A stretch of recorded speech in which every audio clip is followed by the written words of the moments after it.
Vamos a leer la palabra del Señor, como sigue en las palabras de Jesús, escritas por el evangelista Mateo, versículo 15 al 20 dice: y si tu hermano peca, ve y repréndelo a solas. Si te escucha, has ganado a tu hermano. Pero si no te escucha, lleva contigo a uno o a dos más, para que toda palabra sea confirmada por boca de 2 o 3 testigos. Y si rehúsa a escucharlos, dilo a la iglesia.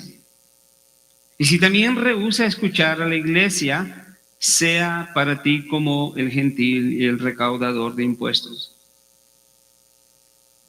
En verdad os digo que todo lo que atéis en la tierra será atado en el cielo, y todo lo que desatéis en la tierra será desatado en el cielo. Además, os digo que si 2 de vosotros se ponen de acuerdo sobre cualquier cosa que pidan aquí en la tierra, les será hecho por mi Padre que está en los cielos. Y nos da una razón de por qué hará eso, porque donde están 2 o 3 reunidos en mi nombre, allí estoy yo en medio de ellos. Al final nos dice que la razón por la que sucederá la voluntad de Dios es porque Cristo está en medio de la iglesia.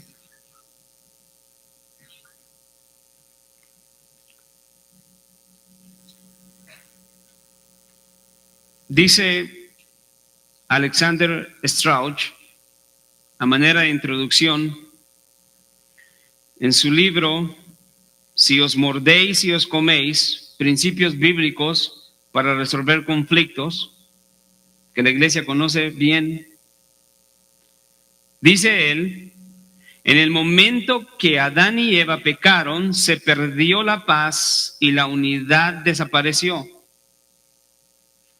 El pecado les trajo conflicto inmediato.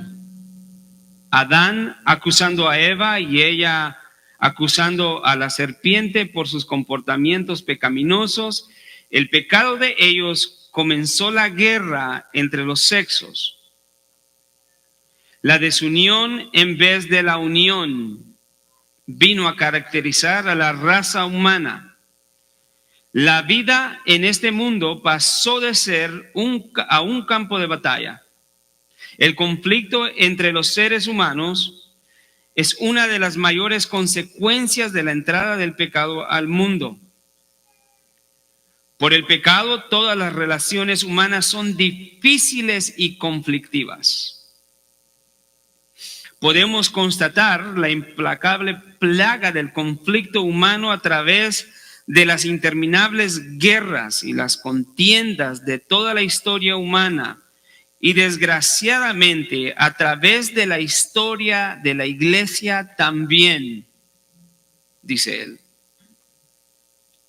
Por todas las escrituras vemos la fealdad de la naturaleza del pecado, demostrada en las crueles peleas entre aquellos que se llaman hijos de Dios. Esas son las palabras de Alexander en la introducción a su libro. Palabras muy importantes con respecto al tema. Y están muy cerca al tema que nosotros hemos estado estudiando en Mateo 18 acerca del cuidado que cada creyente le debe de dar a ese aspecto relacional. Porque no somos cristianos aislados. No existen esos. Somos cristianos como parte de un cuerpo, una iglesia. Esa es la intención y fue la intención de Dios. Y tenemos un jefe, tenemos un capitán. La Biblia nos ilustra eso diciendo que Cristo es la cabeza de la iglesia. Él es el líder. Él es el que define qué es una iglesia y lo que no es una iglesia. Él es el que define y pone las normas y las reglas de cómo se debe de conducir un creyente en su trato hacia otro creyente, o sea, su hermano.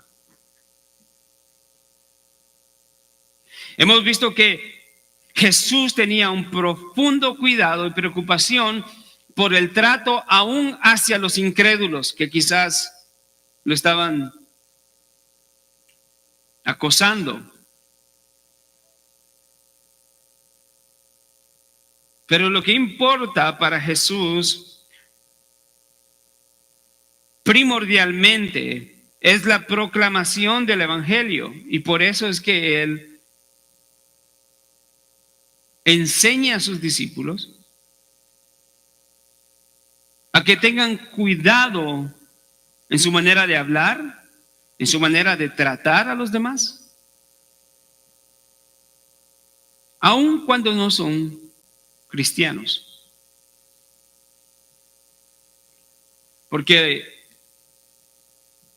desafortunadamente los cristianos, en la mayoría de los casos, se han encargado de poner obstáculos al evangelio.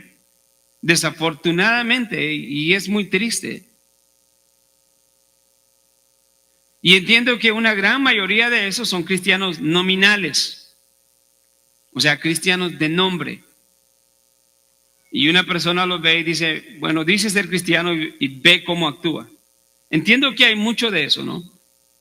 Personas que se hacen llamar cristianos, pero no lo son.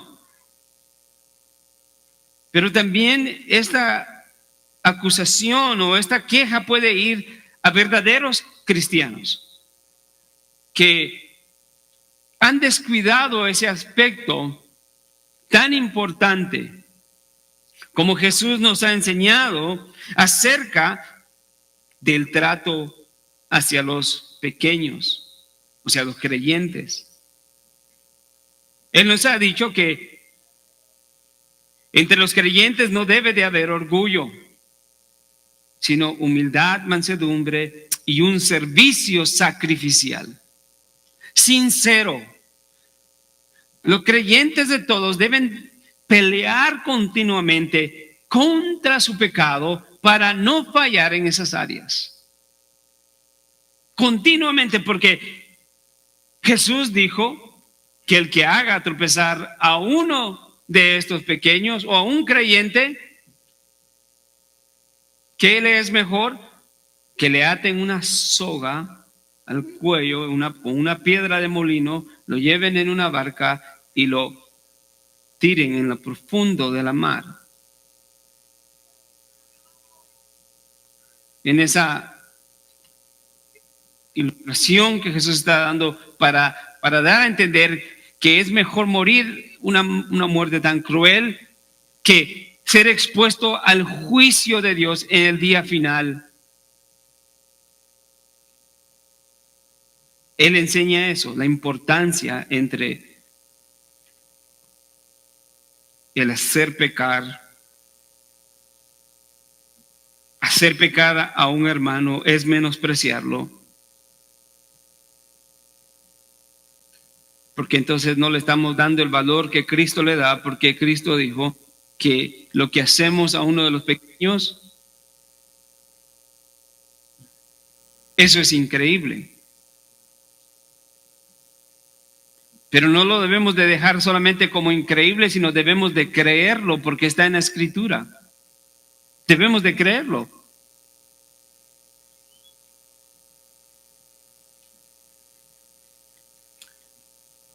Llegando a nuestro versículo, Jesús nos enseña cómo tratar con el pecado en la iglesia, porque si ahora dio la advertencia de no hacer pecar y que no hayan ofensas entre hermanos, que no haya maltrato entre hermanos, sin embargo, Él da por sentado que va a suceder.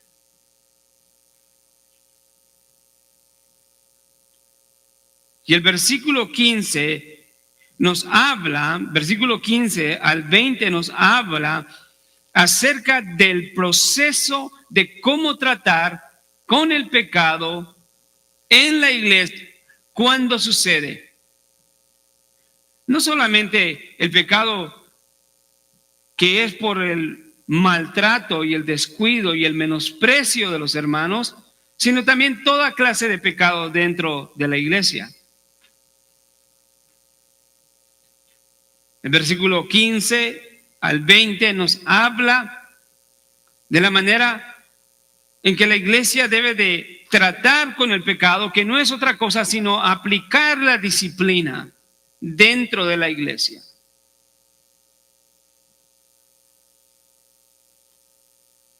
La condición de la iglesia presentemente en este día,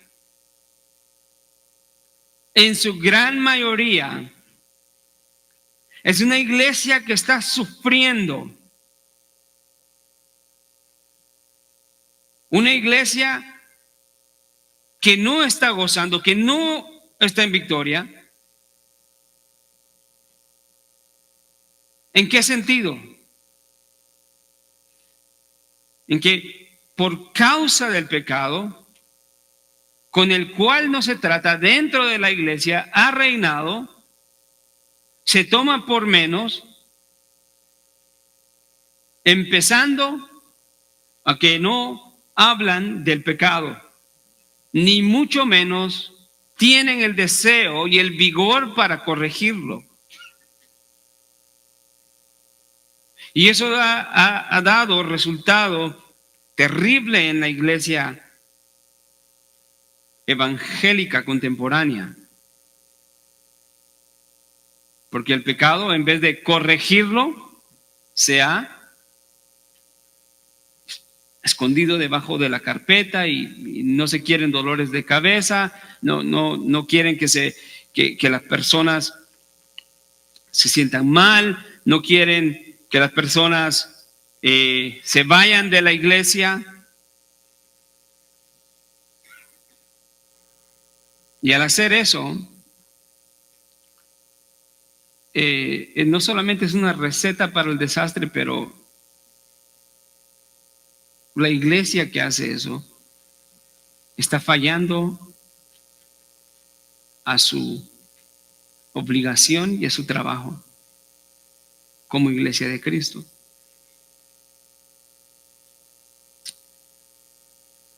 Como Alexander Strauch nos dice, desde la caída las relaciones humanas son difíciles y el pecado va a entrar y el pecado va a dañar. Pero Jesús tiene una manera de cómo tratar con el pecado en la iglesia. ¿Qué es lo que la iglesia debe de hacer? Entonces es la pregunta, cuando el pecado surge en la iglesia.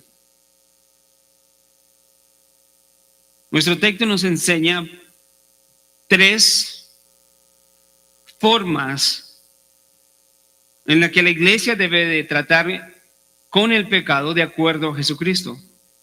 Primero, la iglesia debe actuar para corregir el pecado. Segundo, se debe de ser bíblico al corregir el pecado. Y tercero,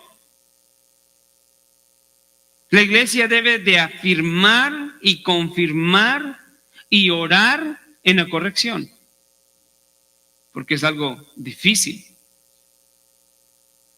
lo cual requiere sabiduría. Y vamos a ver el primer texto, el versículo 15.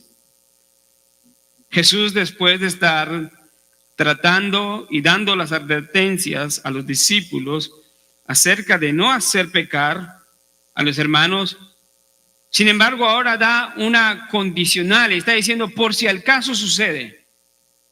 Y si tu hermano peca, no está diciendo que esto necesita suceder, pero si sucediera, él está diciendo, y si tu hermano peca, ve y repréndele a solas. Si te escucha, has ganado a tu hermano. Y vemos tres aspectos en ese primer texto de Mateo 18 en cuanto al mandato de Jesús de exhortar el pecado o tratar con el pecado cuando surge en la iglesia. Y si tu hermano peca, algunas versiones tienen, y si tu hermano peca contra ti. De cualquier forma que lo leamos, en realidad no cambia el mandamiento. Porque las dos cosas suceden. Los hermanos no solamente pecan, pero hay veces que los hermanos pecan en contra de otros creyentes.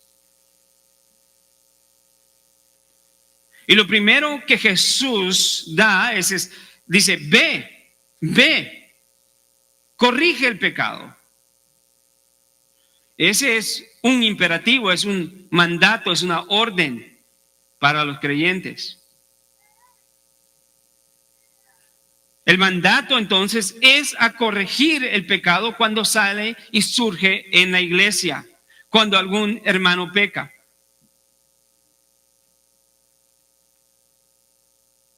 La fuerza con la que el imperativo nos dice que Jesús da el mandamiento es muy claro. Jesús no quiere dar espacio a que los creyentes piensen que cuando surge el pecado está bien ignorarlo, está bien dejarlo pasar por alto, está bien aceptarlo. Hermanos, y es terrible que la iglesia de hoy no solamente ha disminuido el pecado, pero en esencia lo ha aceptado ya casi como una característica del creyente.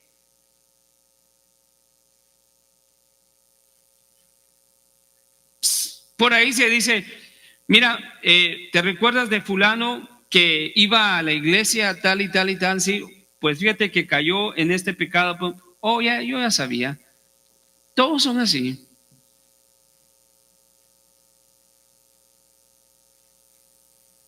Hay una impresión en la iglesia, incluso afuera, en que el pecado en realidad es algo que caracteriza.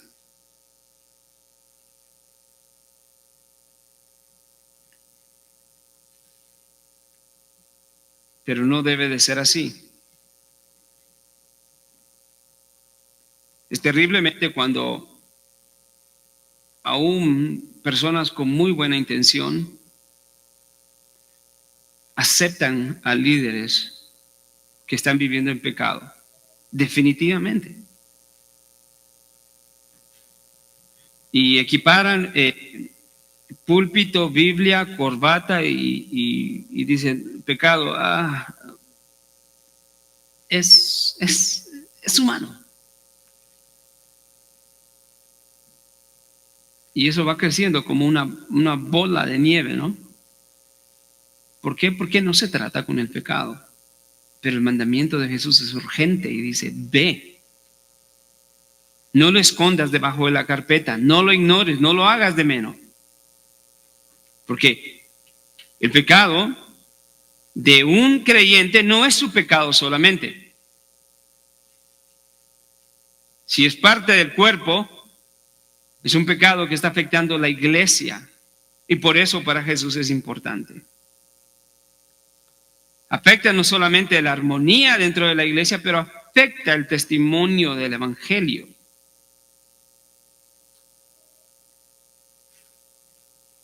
Y por motivos de afiliación genuina entre hermanos, si un hermano es gruñón, Dicen, bueno, todos los que van a esa iglesia han de ser gruñones.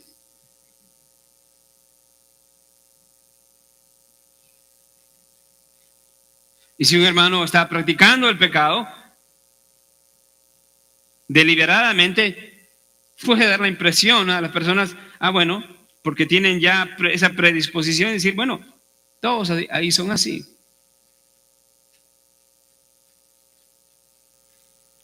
Pero el mandamiento de Jesús es ir, corregir el pecado. Y vea lo que dice el texto, ve y repréndelo a solas. Eso es muy importante, porque se recuerda que esta es la manera en que la iglesia debe de tratar con el pecado. La manera en que la iglesia, entonces, bíblicamente, correctamente debe de hacer esto es que cuando un hermano sabe que otro hermano ha pecado o ha pecado en contra de él, él debe de ir y corregirlo. Esa palabra repréndelo quiere decir corregirlo, exhortarlo, traerlo de nuevo. Pero lo hace a solas. El propósito no es escandalizar a la iglesia. El propósito no es exponer al hermano. Mira, el hermano pecó y lo tiene que saber la iglesia. Así que vamos a agarrar a 5 hermanos y ahorita vamos a... No. Las direcciones en la palabra de Dios son claras y simples. Y si tan solo las obedeciéramos. Algunos dicen, yo estoy siguiendo Mateo 18, pero se saltan de una vez a los versículos 17. De una vez van a la iglesia, ¡pum! Y escandalizan la iglesia.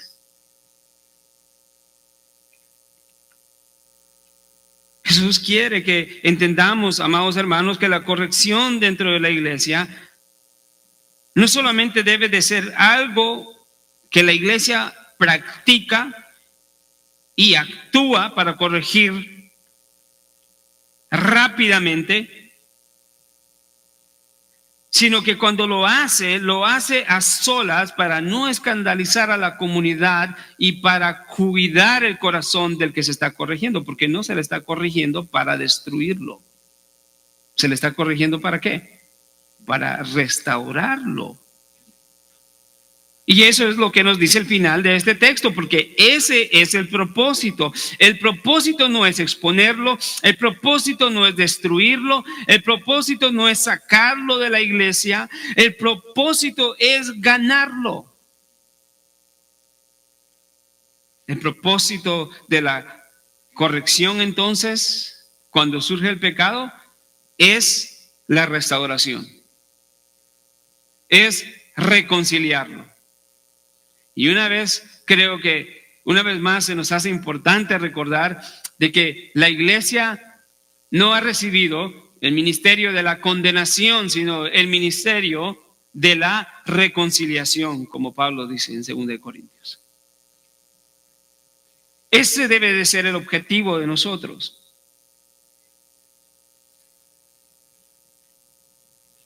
Y en realidad en el proceso sobre la exhortación y cómo se trata con el pecado, amados hermanos, como vamos a ver, lo único que podemos ver acá es la gracia de Dios, la paciencia de Dios en dar una oportunidad, dar otra oportunidad y dar otra oportunidad hasta que cuando no hay arrepentimiento, lo único que eso exhibe es que hay problemas.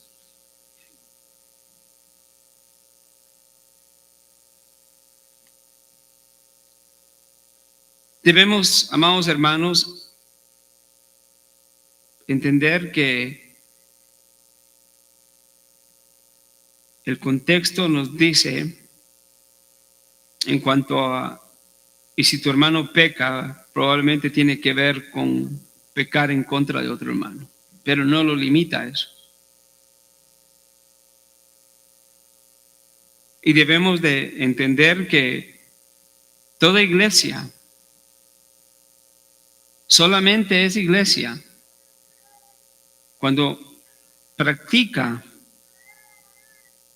la disciplina para corregir el pecado.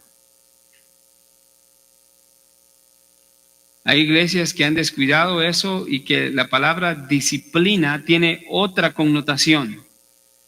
Pues, posiblemente disciplina tiene para esas iglesias o para algunos creyentes o líderes aún quiere decir regañar. O quiere decir exponer, avergonzar. O tener autoridad sobre ellos. Y a veces he escuchado de casos que le aplican disciplina a personas en donde totalmente fue innecesario, fue antibíblico la manera en la que lo hacen. Tanto las razones como el proceso.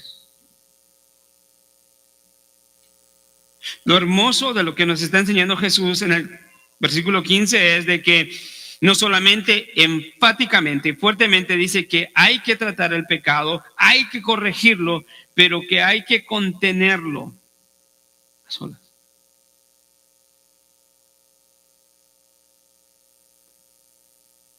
El propósito es que haya arrepentimiento.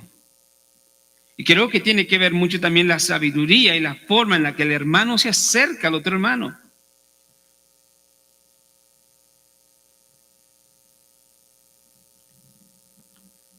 Si te escucha, si pone atención a tus palabras, has ganado a tu hermano. La idea no es perderlo, ¿no? Como en algunas iglesias se pudiera practicar. Pareciera que la disciplina es para sacarlo inmediatamente. Separación.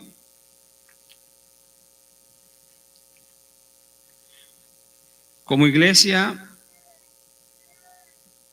como pastor y ustedes como miembros de Iglesia Bíblica Emanuel, hermanos, debemos de saber y entender que a nosotros como iglesia nos interesa mucho este proceso y que debemos de ser fieles a Dios. Debemos de ser diligentes delante de Dios. Y que no debemos de tratar con el pecado de otra forma más que la que el Señor ha prescrito en su palabra. Cuando sucede, no importa quién sea, cómo sea, qué es lo que esté haciendo, no importa su responsabilidad, no importa si tiene 20, 30 años en la iglesia, no importa si tiene un liderazgo, si enseña y si predica, no importa si solamente está sentado en las bancas.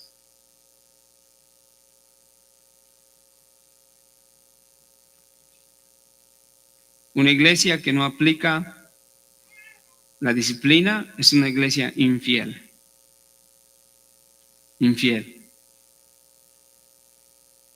Y creo, y quizás muchos de ustedes estarán de acuerdo conmigo, que la condición presente de la iglesia en general es el resultado de una falta de entendimiento de la disciplina bíblica y una falta de aplicación de la disciplina bíblica dentro de la iglesia.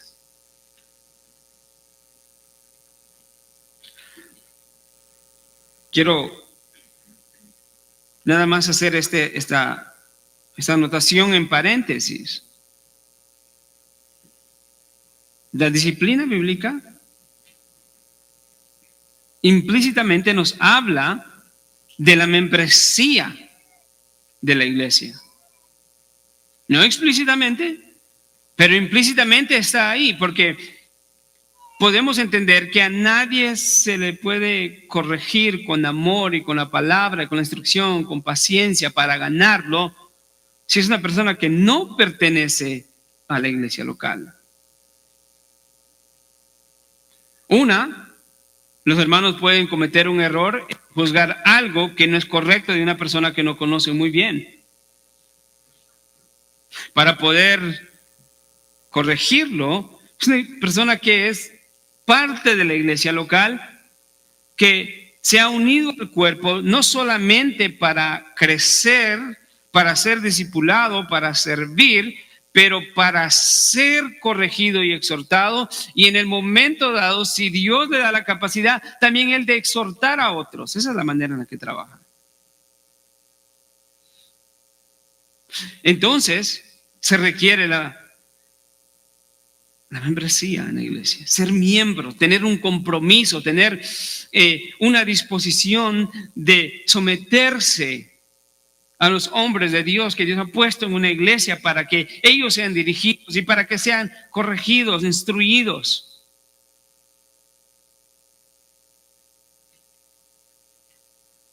Si una persona anda saltando de iglesia en iglesia, algún día le podrán aplicar disciplina, pero no es disciplina bíblica porque no es miembro de esa iglesia. Y además nunca la va a aceptar.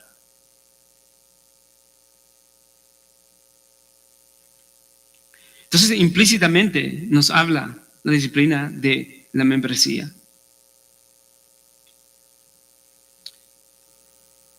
Debemos de actuar entonces para corregir cuando el pecado surge inmediatamente, sin buscar hacer un escándalo, un tumulto en la iglesia, porque proteger al hermano es una prioridad, proteger a la iglesia es otra prioridad, y hacer la voluntad de Dios para ganarlo. Entonces, en nuestro segundo punto también, Jesús nos enseña que debemos de ser bíblicos al corregir. Dice, versículo 17, si rehúsa a escucharlos. Perdón, versículo 16, me estoy saltando uno. Pero si no te escuchan, si el hermano va a disciplinar a el que ha caído en pecado o el que ha pecado en contra de él, y Jesús le dice, pero si no te escucha a ti, lleva contigo a uno o dos más. ¿Para qué? Para que toda palabra sea confirmada por boca de dos o tres testigos. Esta era la forma en que los judíos decidían sus asuntos en cuanto al pecado y a la expulsión de miembros en su comunidad. Y viene específicamente de Deuteronomio 19:15. Si puede abrirlo conmigo, podemos ir ahí. Estoy escuchando las páginas. ¿Lo tiene?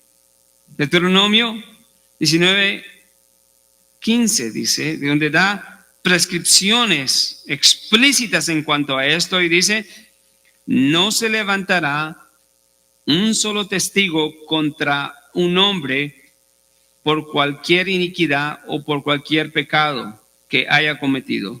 El caso será confirmado por el testimonio de dos o tres testigos. Jesús está apuntando a la manera en la que Él ha establecido en su palabra desde el Antiguo Testamento en cómo se debe tratar el pecado.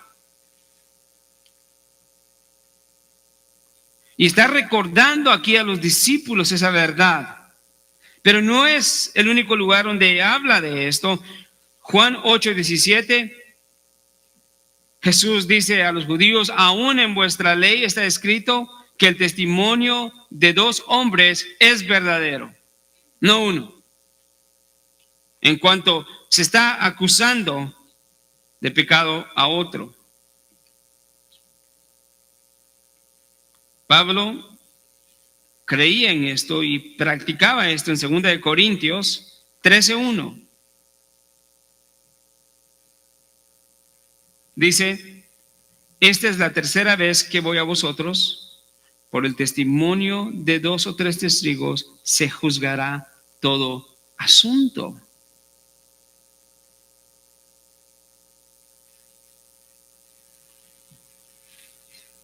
En 1 Timoteo, en las epístolas pastorales, Pablo le dice a Timoteo, no admitas acusación contra un anciano a menos que haya 2 o 3 testigos. ¿Qué es lo que podemos ver con ese énfasis? No solamente podemos ver sabiduría, que la corrección no es torpe, sino es sabia, porque es conforme a Dios.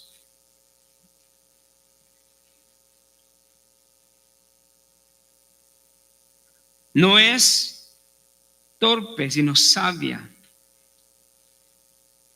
No se trata de que alguien venga y acuse a un hermano y diga, pastor, fíjese que escuché que el hermano tal y tal escuchó, que el hermano tal y tal escuchó, que Juan pecó.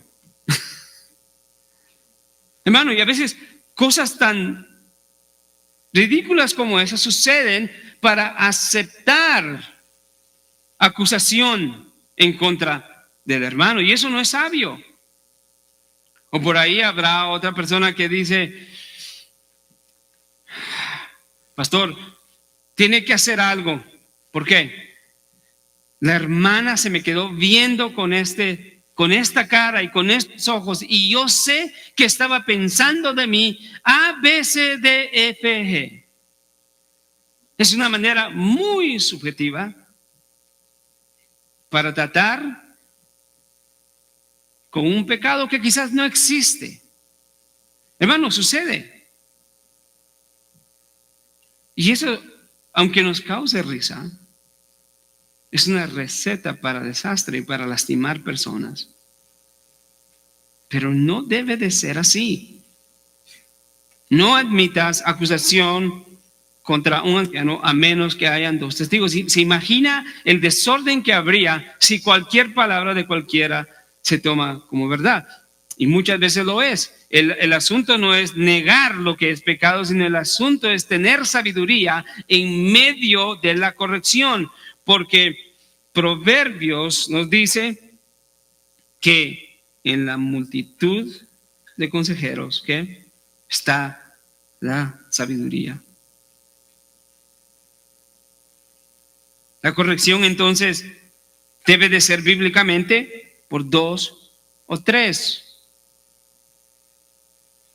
Usted ha estado en lugares, esto es tan práctico, en donde estaban hablando 2 personas y dice, no, es que yo no dije esto, no, que tú me dijiste esto, no, que tú dijiste esto, no, yo no dije eso, y bueno, y se va y nunca se llega a un punto. Veo muchas risas ahí, muchas sonrisas. En cuanto al trato del pecado dentro de la iglesia, no podemos darnos esa libertad tan errónea. Siempre debe de haber una actitud justa, bondadosa y verdadera. Y el tener 2 o 3 testigos ayudan a mantener la parcialidad, a mantener la integridad. Dios es sabio y dice, lleva a 2 o más testigos para tener congruencia bíblica en cuanto al trato a los demás. Pero dice el versículo 17, y si rehúsa aún así, yo no sé si usted está viendo, pero primero va 1, luego van 2, y la misericordia y la gracia de Dios está ahí dando oportunidad al pecador. ¿Eso de qué nos habla? Que el propósito es restauración. La gracia de Dios, la exhortación, amado hermano, en la iglesia no es un castigo. Muchos lo ven como doloroso, la rechaza, tienen un repudio por la exhortación en la iglesia, cuando es a través de la exhortación, de la corrección por el pecado, que Dios santifica su iglesia, santifica al creyente. Y entonces la solución, cuando la corrección viene, no es salir corriendo, ir a buscar otra iglesia.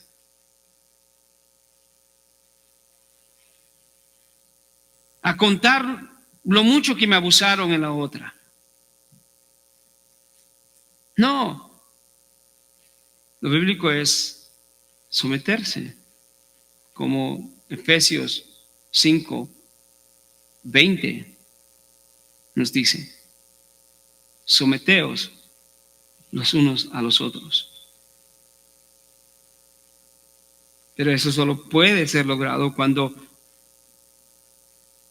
hay un corazón dispuesto, humilde. Y sabe, hermano, yo he notado a través del tiempo que el Señor me ha permitido ministrar a muchas personas, he notado muy bien cuando las personas aceptan la exhortación en humildad, lo reconocen, piden perdón y enmiendan lo que están haciendo. Y si eso quedó en el primer paso, gloria a Dios, ahí se termina todo. La iglesia no necesita saberlo. Y sin embargo hay casos en donde la cosa es un poco más fuerte. No hay aceptación del pecado, hay rechazo e incluso acusación al que está exhortando. Qué terrible es eso. ¿Cómo el Señor va a poder sanar los corazones, santificarlos, si no se acepta la corrección de la palabra de Dios? ¿Cómo? El momento en que se desecha la palabra de Dios y la corrección, esa persona se está levantando por encima de la voluntad de Dios. Y no es una rebeldía o un rechazo de la corrección en contra de la iglesia o del pastor o los pastores, sino es una rebeldía y un rechazo en contra de la palabra de Dios. Pero no quisiera que se olvide de ese aspecto de lo amoroso que es Dios al dar esa oportunidad y de lo sabio que es debe de ser la corrección, y para que la corrección sea sabia debe de seguirse el patrón bíblico. Hemos visto algunos versículos en donde cuando la situación está cambiando y no responde a uno, pues hay que llevar a 2 o más hermanos. Una nota. ¿A quién le está dando estas direcciones Jesús? ¿A cualquier miembro o solamente a los líderes? Creo que empieza con la iglesia. Y si tu hermano peca. Y desde que la sabiduría es sabia, también necesita tener discernimiento.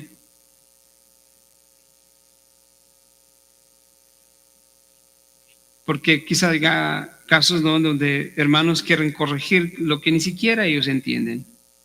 A veces lo quieren corregir con moralidad, pero no es la Biblia, la palabra de Dios.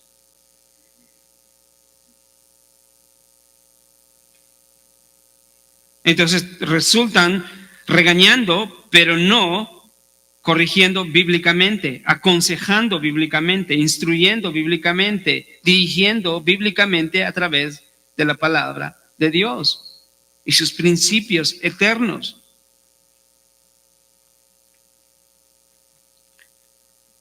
Versículo 17 dice: si rehúsa escucharlos, que sea 2 o 3, entonces ahora el proceso lo tiene que llevar a la iglesia.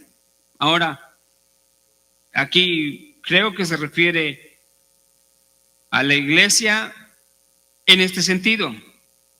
No a la iglesia en su totalidad para discutir el pecado, pero al liderazgo de la iglesia para que pueda tratar al asunto. Y una vez tratado el asunto de pecado del hermano, los líderes tienen que vocalizarlo y compartirlo a la iglesia.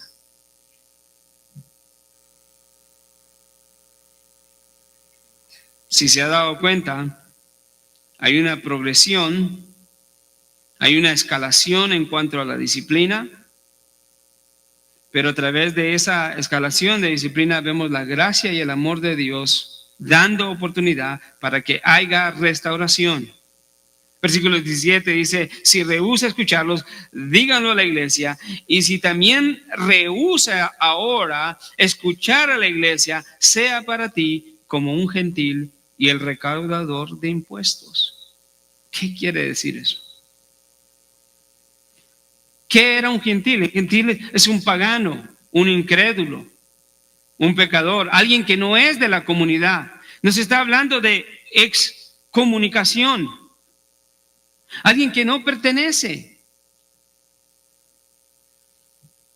Y lo compara también como a un recaudador de impuestos. Todos recordarán que Mateo, el que escribió este evangelio, era un recaudador de impuestos. Y los recaudadores de impuestos tenían mala fama por ser traidores a la nación de Israel. Eran considerados avaros, abusadores, que cobraban más para llenar sus bolsillos. Y eso hacía que los judíos miraran a otros judíos con esa posición de una manera detestable, los rechazaban, los consideraban peor o igual que los paganos. Jesús le está diciendo, si el hermano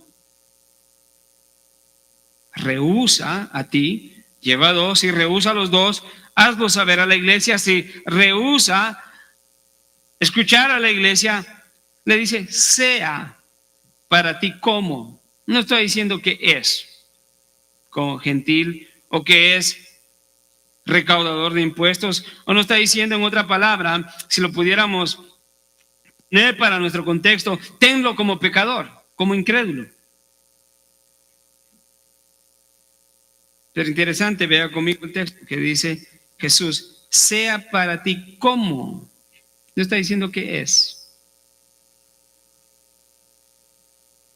sino sea para ti como gentil, como recaudador de impuestos. ¿Por qué? Jesús le está dando las herramientas en la forma adecuada en que la iglesia debe de tratar con el pecado. Se recuerda que a Jesús le importa aún el más pequeño. Y si una oveja se ha extraviado, Él va y la busca y la rescata y la salva. Pero ninguno de nosotros es Dios, ninguno de nosotros es omnisciente, ninguno de nosotros puede juzgar las intenciones del corazón. Lo único que podemos juzgar son las apariencias, las actitudes, el fruto. Y Jesús le está diciendo, cuando veas un fruto continuo de no arrepentimiento, pone en duda, ¿no? La iglesia no está diciendo que no es salvo, pero por lo menos está diciendo, en este momento dudamos de su salvación. ¿Por qué? Porque ha habido una oportunidad para arrepentirse, ha habido 2 oportunidades para arrepentirse, han habido 3 oportunidades para arrepentirse y no se ha arrepentido. No es a la primera, es a la tercera.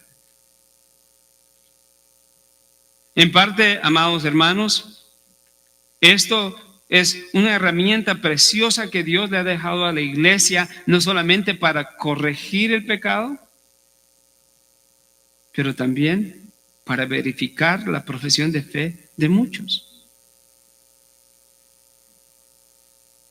Aquí no nos dice esto, pero podemos pensar que si alguien rechaza la corrección amorosa, bíblica de la iglesia y te mantiene continuamente en su pecado, cometiendo el pecado sin arrepentirse, podemos decir que tal persona quizás no ha conocido el evangelio. Pero si esa persona conoce el evangelio, si es guiada por el Espíritu de Dios, se va a contristar, se va a humillar por su pecado, se va a derramar lágrimas por su pecado. Se arrepentirá de la ofensa a Dios primeramente y la ofensa a sus hermanos. Se arrepentirá de toda clase de pecados. Se puede ver la misericordia de Dios. Pero al final del día, si rechaza, nos da la idea de excomulgarlo, sacarlo. Ahora, ¿qué quiere decir eso? La palabra excomulgar o sacarlos. Quizás suena muy fuerte, pero lo que en realidad nos está diciendo es que tiene que haber una separación entre los privilegios de esa persona y la comunión de la iglesia con Cristo y de lo que él está practicando en ese momento. Una persona que actúa así no tiene los derechos ni los privilegios de un creyente de compartir la cena del Señor. Estar tomando la cena del Señor, esa conmemoración tan preciosa del sacrificio de Cristo en la cruz del Calvario, y que cualquier persona venga y estando en su pecado tome y menosprecie ese sacrificio. Una iglesia no debe de permitir eso, un pastor no debe de permitir eso. Por otro lado está el aspecto del cuidado de el resto de los miembros de la iglesia. Y para tomarle la ilustración a nuestro hermano Pedro, hablábamos de este tema hace una semana y él me da una ilustración cuando él pensó en ese texto de que cómo es que cuando ponemos un puño de tomates en una canasta y si uno de ellos está podrido en medio, los demás resultan pudriéndose. Y eso es lo dañino del pecado. Eso es lo que Cristo está advirtiendo a la iglesia. Un pecado contamina a la iglesia y contamina a los demás, a tal punto que en ciertos lugares hoy en día el pecado empezó, no se corrigió, se cubrió, se aceptó y ahora es la práctica de muchos, aunque digan ser cristianos, y nosotros no queremos eso. Entonces, en última instancia, no solamente es ser bíblico en disciplina, después de 3 oportunidades sin haber arrepentimiento, queda que la honra del evangelio, la honra de la iglesia, pero primordialmente la honra y la reputación de Cristo. Y tiene que existir esa separación, no es definitiva. No es definitiva, ya estás excluido. ¿Por qué? Porque Jesús le dice, sea para ti como. No le está diciendo que es en un tiempo presente, sino le está diciendo, sea para ti. En este momento su conducta nos está dejando en duda si verdaderamente conoce a Cristo o no. Por el momento no tiene privilegios.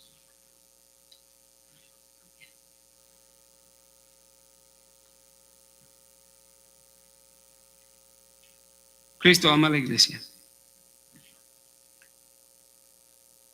Cristo busca a la oveja perdida, extraviada. Le provee una oportunidad, 2 oportunidades, 3 oportunidades. Parece que fue J.C. Ryle que dijo, el infierno es la verdad realizada demasiado tarde. Dios está llamando al arrepentimiento, Dios está llamando al arrepentimiento, Dios está llamando al arrepentimiento y el hombre está rechazando y algún día en ese rechazo despertará en el infierno. Y J.C. Ryle dice, el infierno es la realidad conocida demasiado tarde. Muchos dirán en ese día, es verdad, ya no habrá oportunidad.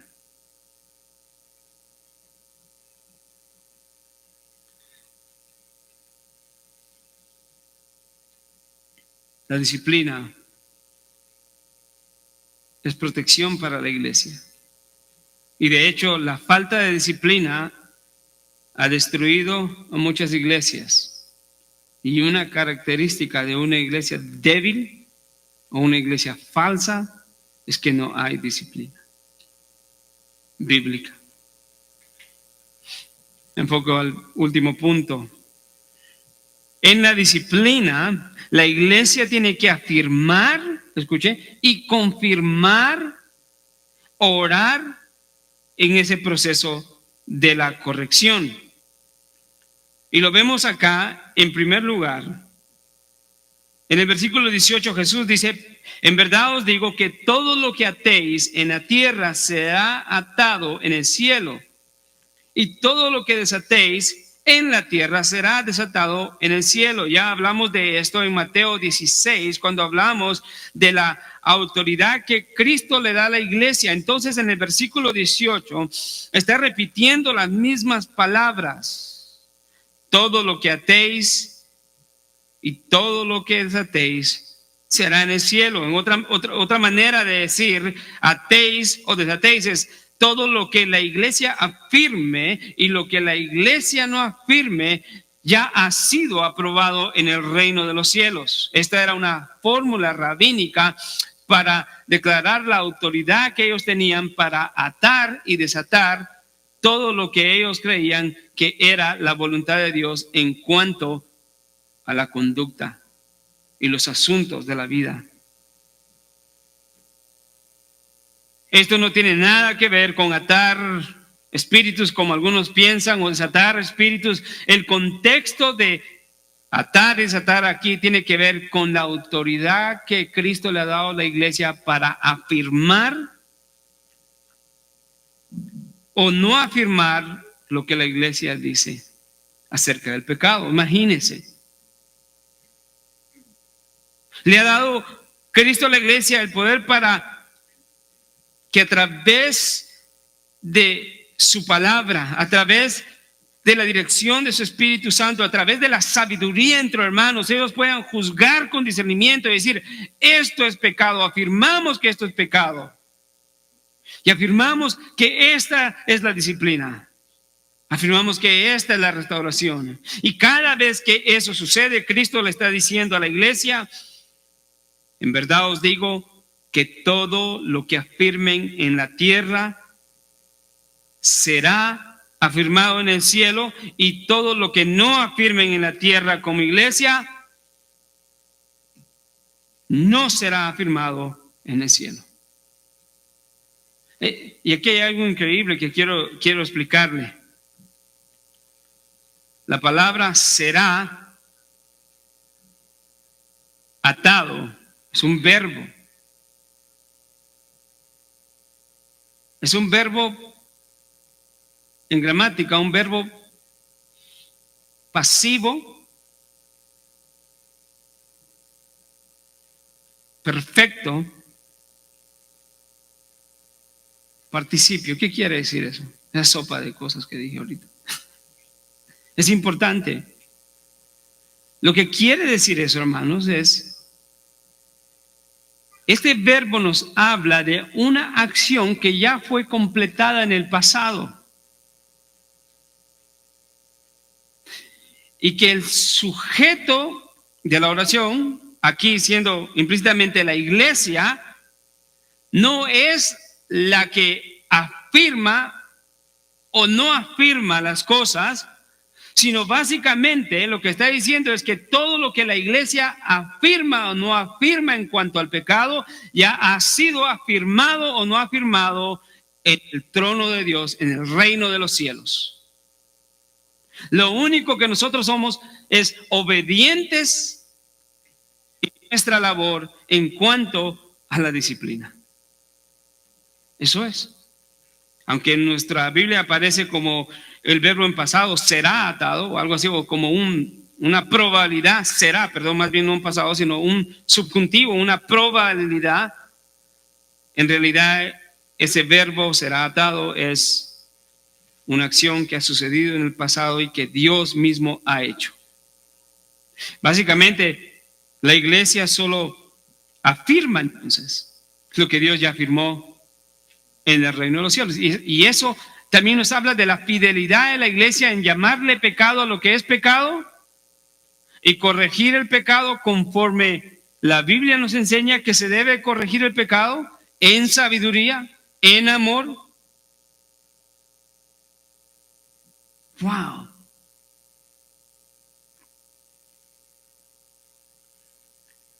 Pero también encontramos el versículo 19, en donde Jesús les dice: además, con un énfasis, además les digo que si dos de vosotros se ponen de acuerdo sobre cualquier cosa que pidan aquí en la tierra, les será hecho por mi Padre que está en los cielos.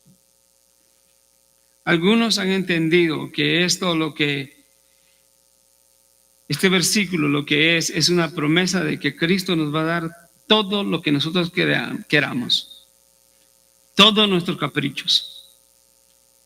Y dicen, ve a Mateo 18:19, dice que si dos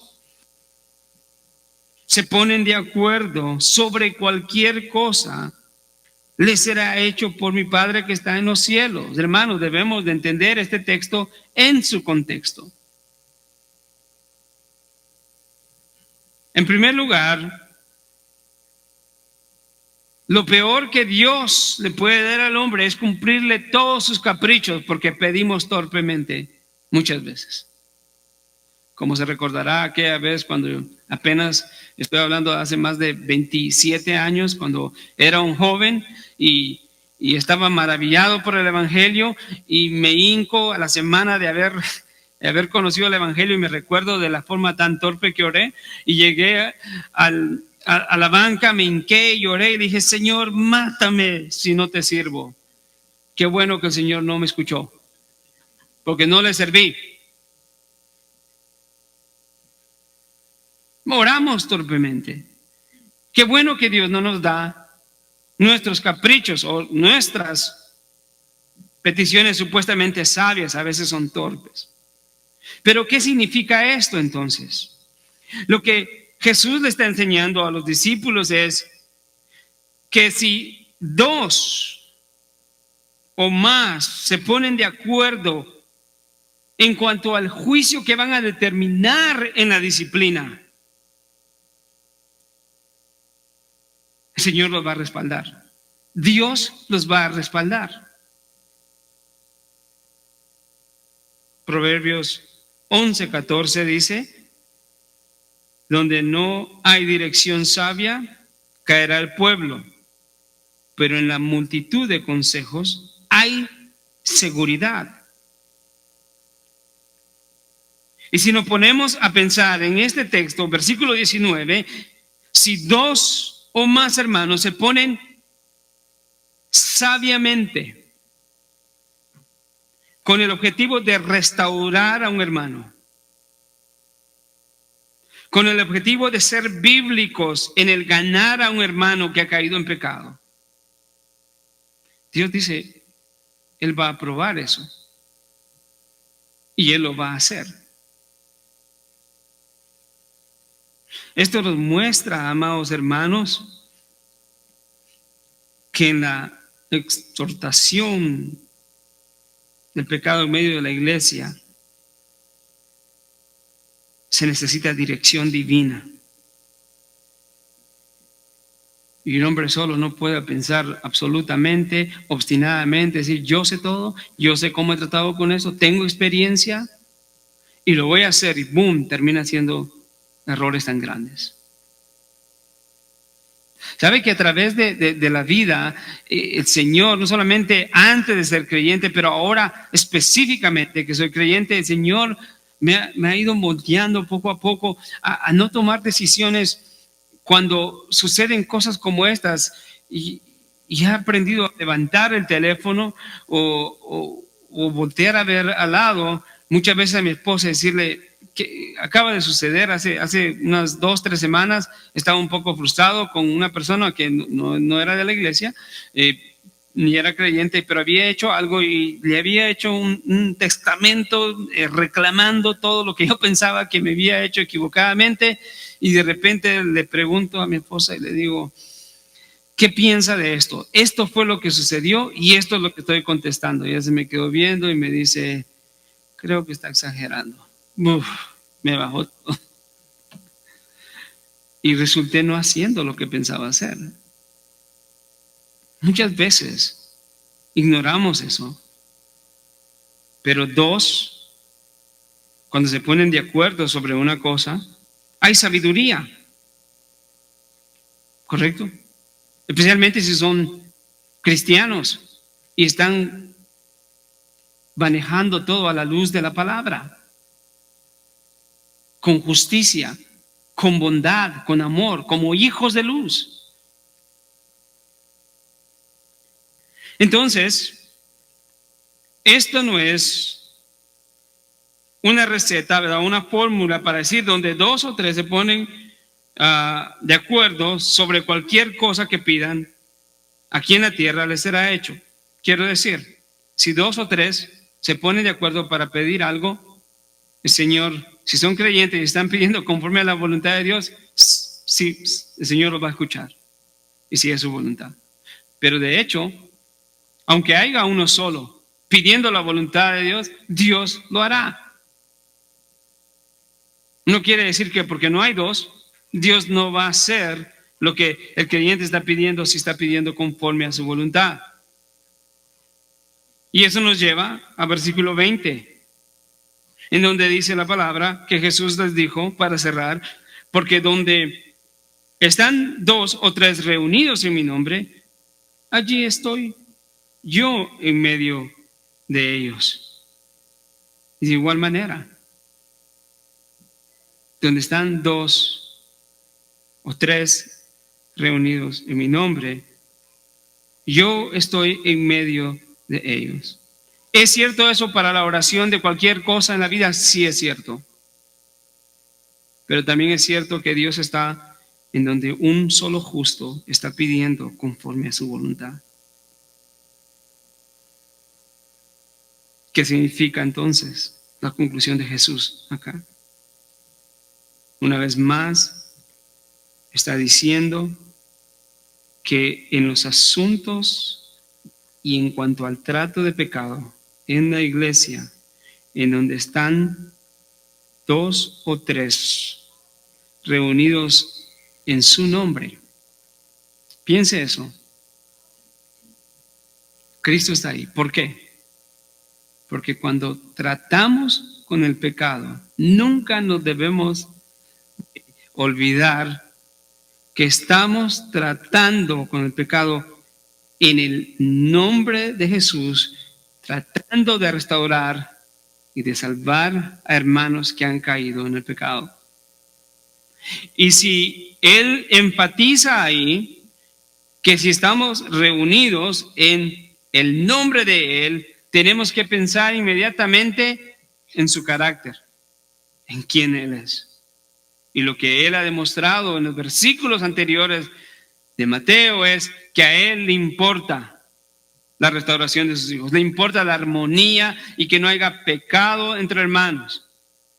Y Él ha dicho que Él quiere que tratemos a nuestros hermanos como Él nos ha tratado. Gloria a Dios por eso. Creo que esto es una dirección tan maravillosa para la iglesia. La disciplina no es mala, no debe de ser aborrecible, la debemos de amar. Es el medio por el cual Dios purifica y santifica a su iglesia.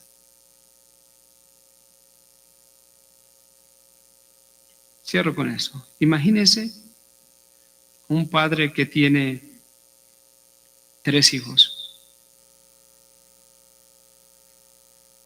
y que sus hijos continuamente están pecando, fallando, yendo a la calle, emborrachándose, cometiendo actos inmorales.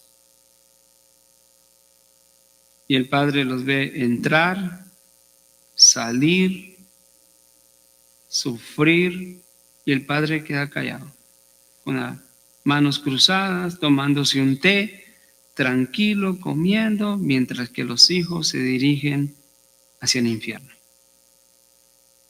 Un padre amoroso no hace eso. Una madre amorosa no hace eso. Una madre no solapa el pecado. Un padre no solapa el pecado en sus hijos. La Biblia dice que el padre que no corrige a su hijo le desea la muerte. Hermano, eso es literalmente la falta de corrección a los hijos. Es desearles la muerte. Decirle, no me importa lo que hagas. Tú y tu vida. en realidad muestra un desinterés, ¿no? ¿Cuánto no más Dios a sus hijos? ¿Cuánto no más Dios da los medios, la forma, las pautas para corregir el pecado en sus hijos para que sean salvos? Debemos de dar gracias a Dios por eso. Debemos de desear la disciplina en la iglesia. Debemos apreciarla por lo que es, no correr de ella. Porque si lo vemos, es una de las mayores bendiciones para ayudarnos en la santificación progresiva. Como iglesia, queremos ser fieles a eso. No quiere decir que vamos a andar con binoculares ahí viendo quién levanta la mano, quién la baja, cómo vino peinado. No. Ni vamos a estar buscando oportunidades para disciplinar. A ver a qué horas tropieza el hermano para ir y decirle no. Sino vamos a hacer esto sabiamente, bíblicamente, empezando actuando para corregir el pecado cuando lo vemos.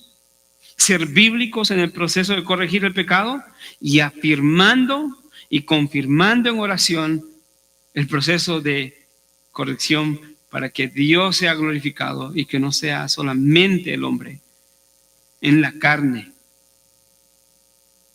y evitemos problemas. A Dios sea la gloria y damos gracias por su misericordia. Amén. Amén. Inclinemos nuestro rostro. Amado Padre Celestial,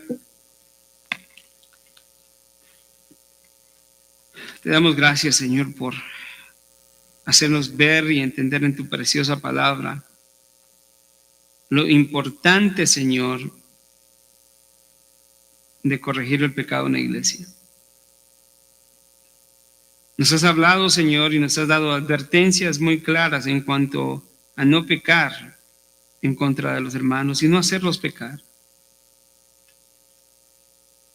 Nos has advertido acerca del orgullo y nos has pedido, Señor, nos has mandado más bien a que seamos humildes y mansos, considerando a los demás, considerando la iglesia, considerando el evangelio, considerando tu reputación, Señor. Ahora, Señor, sabemos de que el pecado surgirá y las ofensas surgirán entre hermanos. Ayúdanos, Señor, para que obedientemente actuemos inmediatamente en contra del pecado cuando surja y lo podamos, Señor, quitar. Ayúdanos a que en el proceso de corregir el pecado seamos bíblicos, sabios, amorosos, pensando siempre en la restauración y no en destrucción. Y como último, Señor, ayúdanos a tener el discernimiento para entender que en el proceso de la disciplina estamos afirmando y confirmando, Señor, pidiendo en oración sabiduría, no solamente para que haya restauración, sino para que tu voluntad sea hecha en medio de nosotros. Si hay restauración, sea la gloria para ti, y si hay protección para la iglesia y tiene que haber división, será para la gloria de tu nombre también. Gracias, Padre. Ayúdanos dándonos sobre todo amor y discernimiento. Te lo pedimos en el nombre precioso de tu Hijo amado Jesucristo. Amén.